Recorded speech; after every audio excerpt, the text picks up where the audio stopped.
Hello po, good evening. Gagawa po tayo ngayon ng ating dinner. Meron po akong ham. Unahin muna natin yung soup. Meron pong tamanigi, muyashi, yung kalahati ng muyashi. Microwave po natin siya ng 2 minutes. Gawin po natin yung salad. Nahiwa ko na po yung ham at yung inggen. Maglalagay po tayo ng olive oil, sibuyas at yung ham. Haluin po natin. Ilagay po natin yung inggen tsaka yung ninjin. Ayan na po, natapos na po yung muyashi. Ilagay natin ng isda. Ilagay natin ng paprika at yung goya. Maglagay po tayo ng tubig, dashi sa soup, sake at ng miso. Pabayaan muna natin siya dyan. Lagyan po natin isang kutsarang shiroy dashi, paminta. Mamaya po lagyan po natin ng asin, mitsuba sa soup. Ayan na po yung asin, nilagay ko na po.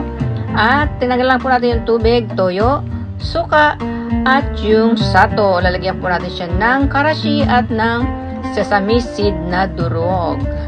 At lagyan po natin yan sa muyashi. Haluin po natin. Lalagyan po natin sa lalagyanan at ibuhos po natin yung sauce. Gagawa po tayo ng tenshing ham, stick rub, at yung sibuyas. 3 itlog po ang ating nilagay.